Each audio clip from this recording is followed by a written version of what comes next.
नमस्कार, मी सुषमा तुमचं माझ्या चॅनलवरती पुन्हा एकदा खूप खूप स्वागत करत आहे।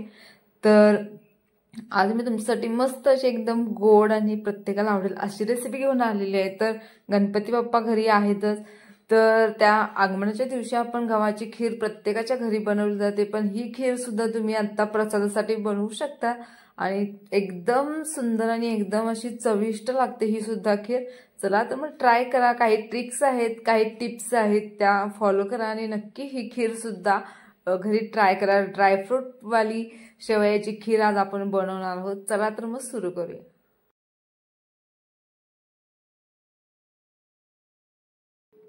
तर सगळ्यात पहिल्यांदा मी एक स्टीलचं हे पातेले घेतलेले आहे, त्याच्यामध्ये आपण अर्धा लिटर दूध घेणार आहोत। जर दूध घ्यायचं त्याच्यामध्ये थोडं सुद्धा आपण पाणी ऍड करायचं नाही। तर हे अर्धा लिटर दूध मी याच्यामध्ये घेतलेलं आहे आणि याला बारीक गॅसवरती आता आपल्याला कंटिन्युअसली हलवत राहायचं आहे, जेणेकरून याला शाई अजिबात येऊ द्यायची नाही आहे। पण हे दूध थोडंसं अजून घट्टसर असं आटून व्हायला पाहिजे। तर तुम्ही बघू शकता व्हिडिओमध्ये, तर या पद्धतीने आपण कंटिन्युअसली एक 10 ते 15 मिनिटाला हलवत दुधाची क्वांटिटी सुद्धा तुम्ही बघू शकता थोडीशी कमी झालेली आहे। असं झाल्यानंतर आपण साईडला ठेवून देऊया। त्यानंतर मी एक कढई घेतलेली आहे, कढईमध्ये 1 चमचा तूप टाकलेला आहे आणि त्या तुपामध्ये आता आपण ड्रायफ्रुट्स टाकायचे आहेत। तर मी याच्यामध्ये ड्रायफ्रुट्स आता काय काय घेतले आहेत बघू शकता तुम्ही। घरात जे जे साहित्य तुमच्याकडे अवेलेबल असेल ते याच्यामध्ये ॲड करू शकता। तर इथं बघू शकताय मी इथं शेवया घेतलेल्या आहेत, त्यानंतर बेदाणे आहेत, बदाम घेतलेले ते मी अशा पद्धतीने कट करून घेतलेले आहेत, त्यानंतर खारीक घेतलेली आहे, बदाम आहेत, काजू आहेत, पिस्ता आहे, 1 वाटी साखर आहे, त्यानंतर वेलची पूड 1 चमचा घेतले आणि हे जायफळ मी त्याच्यामध्ये किसून टाकणार आहे, त्यामुळे ते जायफळ सुद्धा घेतले, पिस्ता आहे। तर हेच आता आपल्याला त्या कढईमध्ये जे आपण तूप गरम केलेलं आहे त्याच्यामध्ये फ्राय करून घ्यायचं। 1 2 ते 3 मिनिटं हे सर्व असं त्या तुपामध्ये परतवून घेऊया। तर मी याच्यामध्ये काजू टाकलेला आहे, बदाम, त्यानंतर बेदाणे टाकलेले आहेत,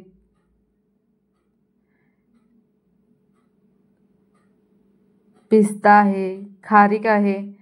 तर हे सर्व टाकून आपण छानसं हे परतून घेऊया। आता 1 2 मिनिटं आपण हे छानसं आता परतून घेऊया। तर आता तुम्ही बघू शकता हे छान आता परतलं गेलेलं आहे। तर हे छान परतल्यानंतर मी आता हे एका ताटात काढून घेतले।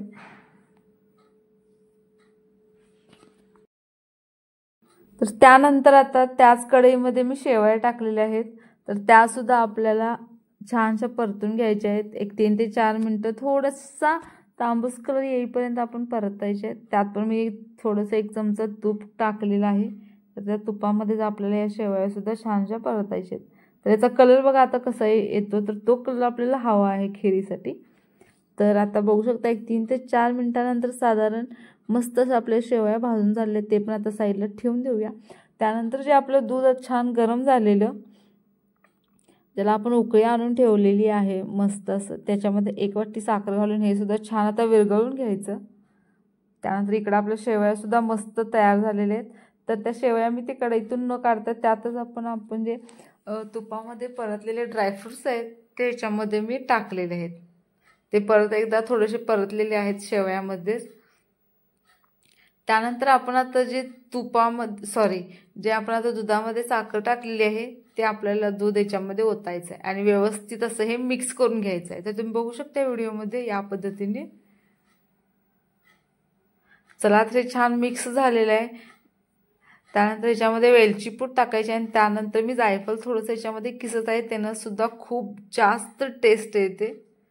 तर त्यासाठी मी याच्यात जायफळ किसलेलं आहे।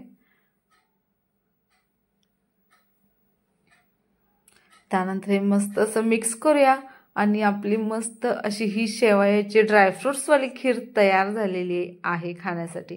तर तुम्ही गणपती बाप्पासाठी हा प्रसाद नक्की बनवू शकता। खूप छान होते ही खीर, चवीला सुद्धा आणि हेल्दी सुद्धा आहे।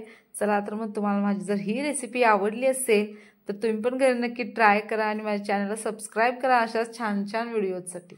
थँक्यू।